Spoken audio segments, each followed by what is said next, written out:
Ini dia power supply-nya. Jadi cukup besar power supply-nya. Nah, bagaimana kita mengetahui power supply ini rusak atau tidak?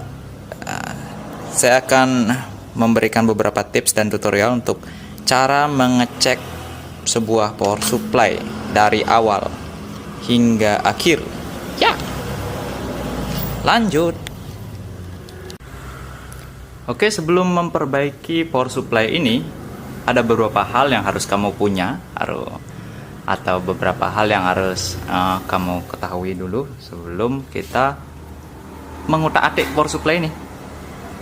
Jadi yang pertama-tama, kamu harus punya sebuah alat ukur. Waduh, suara mobil. Jadi alat ukurnya avometer, terserah digital atau analog. Tapi di sini saya menggunakan avometer digital ya. Itu hal yang pertama. Yang kedua jelas solder. Solder bebas. Dan juga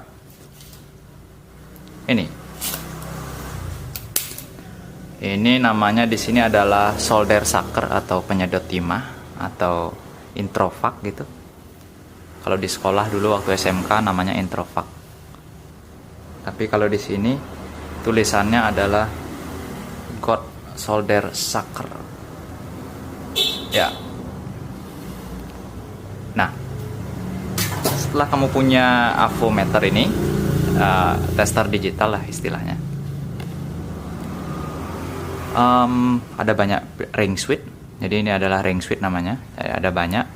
Untuk kita mengecek saat ini tanpa tegangan, kita harus atur dulu ring switch avometer ini pada kontinuitas. Ini ada lambang suara itu artinya adalah kontinuitas, yang artinya kita dapat mengecek terhubung atau tidaknya. Itu dulu. Itu adalah basic dari sebuah multitester. Jadi kita tes. Nah, ciri-cirinya kita sudah pakai mode kontinuitas adalah jika kedua probe kita hubungkan, maka dia akan mengeluarkan bunyi. Oke, seperti itu. Dan angka menunjukkan angka 0. Itu artinya dia terhubung singkat atau short. Jadi jika tidak terhubung, maka dia artinya putus, seperti ini ya. Nah, seperti itu.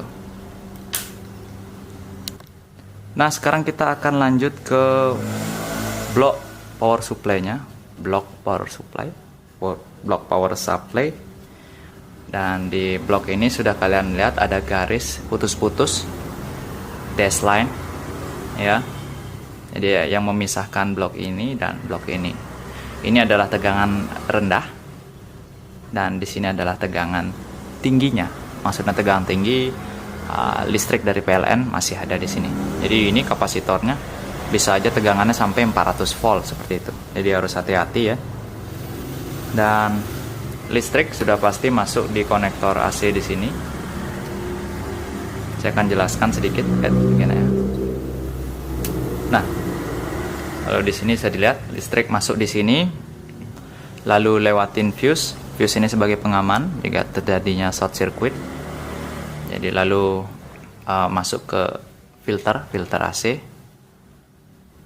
Jadi biar tidak ada noise atau apa yang mengganggu. Lalu ini adalah penyearah, dioda kiprok namanya. Lalu setelah disarahkan jadi menjadi arus DC dia. Ini filternya. Jadi filter dengan tegangan 450 volt, tapi tegangannya bisa saja hanya maksimum 400 volt gitu. Lalu setelah tegangannya menjadi DC dengan menggunakan IC di sini PWM, bisa dilihat. Jadi IC PWM controller untuk mengendalikan MOSFET. Nah, ini dia PWM controller untuk mengendalikan MOSFET agar bisa men-switch atau memberikan osilasi, men-switch tegangan ke trafo switching di sini agar medan magnet bisa tertransfer ke bagian sekundernya. Setelah tertransfer ke bagian sekunder, tentunya akan disarahkan oleh dioda atau dioda yang model seperti ini juga bisa, tergantung dari keperluannya. Oke, seperti ini ya. Yang ini adalah ada dioda juga, dioda dan MOSFET. Bisa dilihat dari lambang diodanya ya. Dua dioda yang katodanya menjadi satu. Oke. Nah, setelah paham rangkaian dasar seperti tadi, saya akan langsung pengujian. Oke, untuk pertama kali tentunya kita harus ukur dulu jalur masuknya. Jalur masuk dari sini ya, listriknya melewati fuse, bisa kita lihat dari belakang. Mungkin agak bingung nantinya, tapi kita pelan-pelan aja. Nah, seperti ini. Kita akan zoom dikit.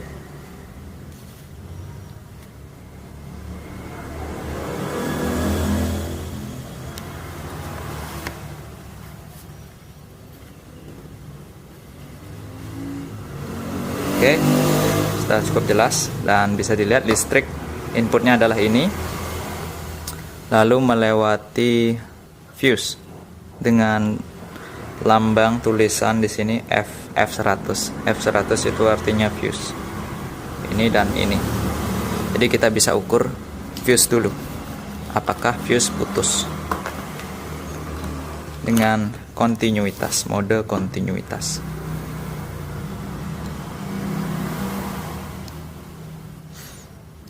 Oke, nampaknya fuse putus.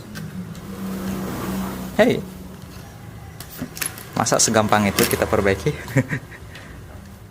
Oke, kita lihat. Ternyata pertama kali tes kita sudah mengetahui bahwa fuse ini putus, ya. Karena fuse putus, tentunya kita tidak hanya bisa mengganti fuse saja. Fuse ini putus, mungkin ada penyebabnya juga. Jadi ada rangkaian setelah fuse yang short. Jadi ada rangkaian aktif setelah fuse yang short atau rusak. Kita bisa mengujinya.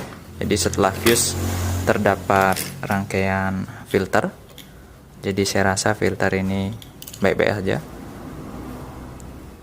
Dan juga filter lagi. Lalu rangkaian aktifnya adalah rangkaian dioda kiprok atau dioda penyearah. Kita bisa tes. Oke, kita balikkan dulu. Oke, ini adalah kakinya. Cara mengetesnya adalah, jadi input ada 2 di tengah, output ada 2 di pinggir. Positif ada di tanda positif, negatif di tanda negatif. Jadi kita mulai dengan menaruhkan probe positif di antara 2 ini dulu, salah satu. Jadi saya akan pasang di positif. Oke, ternyata ada tapi tidak short. Di bagian negatif tidak ada, itu artinya normal. Saya ubah ke jalur selanjutnya. Oke, tidak ada, normal. Ke positif dia ada tapi tidak short, itu normal. Jadi saya balikkan, negatif ke positif tidak ada, ke negatif dia ada. Kembalikan lagi, ada, tidak ada. Oke, jadi kiprok normal, berfungsi dengan normal. Lalu setelah kiprok ada PWM driver PWM ya, PWM generator gitu maksudnya, yang untuk menggerakkan MOSFET. Kita akan periksa kondisi fisik dari MOSFET-nya. MOSFET-nya di sini, ini dia.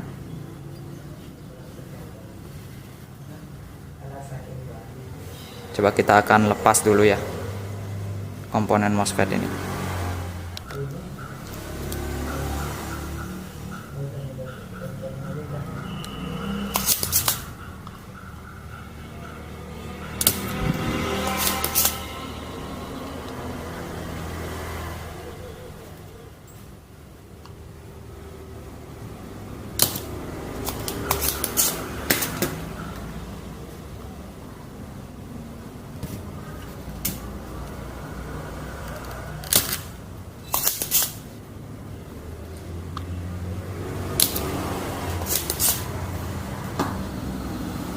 Oke, sudah.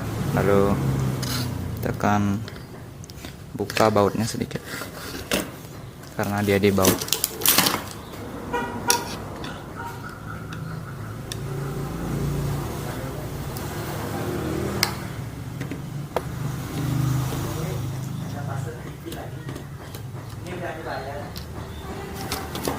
Jadi kita akan buka. Oke, benar saja, kita bisa lihat di sini langsung. Ada yang pecah di sini. Ya. Bisa dilihat pecah, dia terbakar. Dan kita pastikan ini adalah MOSFET-nya yang rusak. Jadi kita harus carikan yang baru dulu. Saya akan pergi dulu. Oke, kita pasang yang baru. Kita pasang sekarang.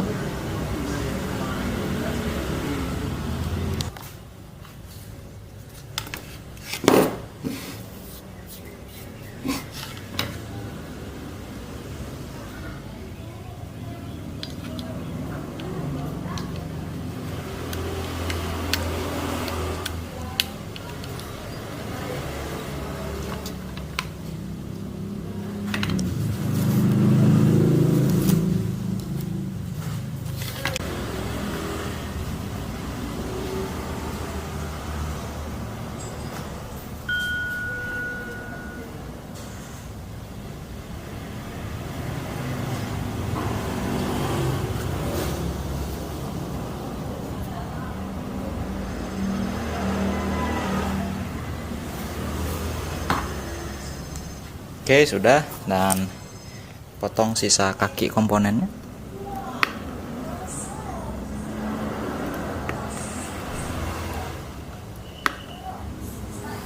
Ya. Dan sekarang kita akan tes menyalakannya.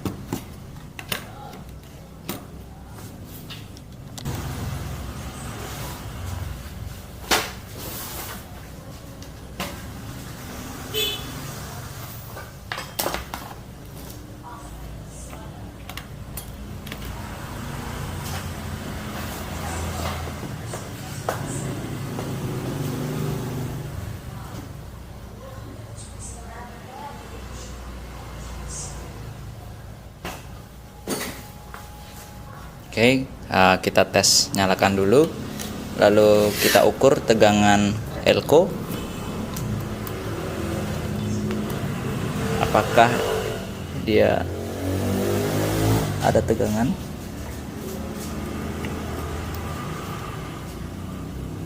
Oke, dan ada.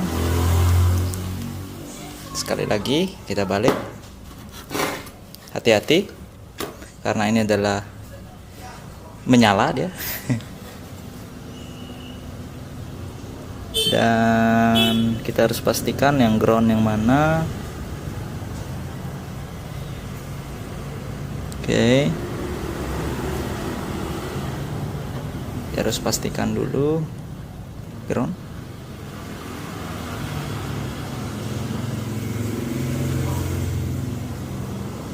Untuk bisa mengukur, nanti kan jadi pakai avometer, nanti kita ukur di setiap titiknya. Seperti ini, misalkan ini 12 volt. Nah, seperti itu ya. Oke.